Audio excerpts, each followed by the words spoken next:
You're always happy when you meet your goals. And my goal was to get the 14 recognized, and I met my goal. And this story is all about the language. Our language is important, almost critical that we look at the code talkers as being significant reason that the Allied forces even won. The state recognition of this Memorial Highway gives that recognition to them. I didn't even really comprehend what a code talker was. They spoke a language. We call it secret language in our Ho-Chunk way, and that's what's written on our specific medal. In Ho-Chunk, it means secret talker. 2 were assigned as radio operators to talk to the other 2 and translate back and forth. So there were 4 in each group.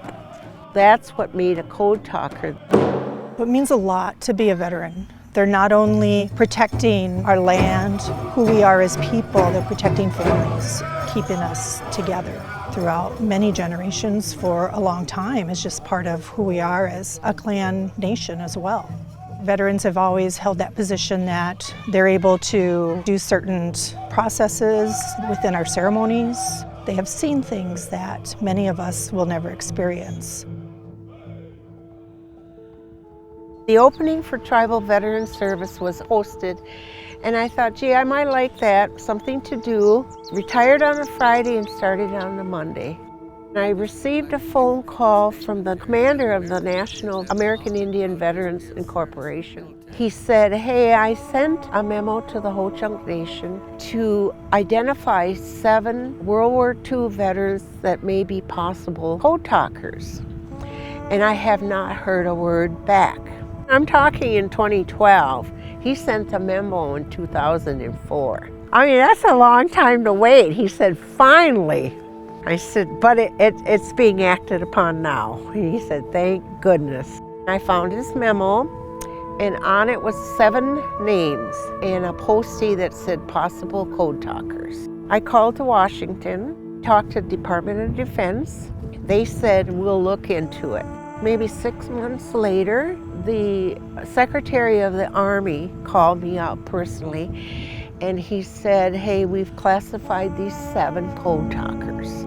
I think everybody was shocked when they were notified that their father or grandfather was a code talker. Medals were going to be awarded November of 2013 in Washington, D.C. The tribe flew them in, including myself, to receive the medal. In the meantime, when I got back to the office, I started researching more World War II veterans. And I found a second 7 that I thought were possibly code talkers. They wanted proof. I thought, how am I going to do that? They're all gone now. And the kids don't even know they're code talkers.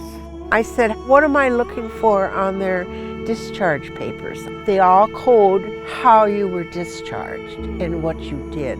I started looking at each one, and each one had a certain number that matched all 7. Radio operator, and that's what a code talker was. So I said, that's it. They're all radio operators. Andy Thundercloud gave me documentation of an interview conducted by Emmanuel Thundercloud, who was on the first list of the 7 code talkers. Told a story of what went on in Japan. And he happened to list the second 7 that I needed, in addition to the first 7. Elena Black Deer Green Deer came in, and she had a picture of the code talkers. I made copies and sent them in to the secretary. It was 2.5 years later that he finally got to my request, called me again, and he said, we've approved the second 7. So now we have 14 code talkers. There's 33 tribes that had code talkers. Out of those 33 tribes, 3 of them are from Wisconsin, and we know that we had the most code talkers based on those numbers. I had gone up to King, and I started seeing Purple Heart, and I saw the Korean War Veterans Highway, and I thought, how come the Ho-Chunk doesn't have a dedication like that? She had reached out trying to get this Memorial Highway. If we already have federal recognition, let's move towards getting state recognition as well. Let her know that I'm here to help, and we tried to move through that process. Immediately we found that there was so much support The senators voted on it, and it was passed by an all-Senate seat. The governor signed the bill, and it came into law. I feel really grateful to those state reps that saw the importance of moving forward with this.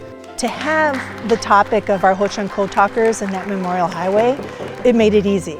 It's a long time, and they absolutely did wonderful work for our country and were brave, helped us win World War II. This is an easy thing. It's too bad it's taken so long, but it's obviously something we're all proud of. This took 5.5 years. We're the only tribe in the state of Wisconsin that's had a road dedicated to our code talkers. It starts at the interchange of 9094, and it's going to go all the way across west into Minnesota. And it's going to say, "Welcome to the World War II Code Talker Memorial Highway." You know, I hope we're all there when that first sign goes up.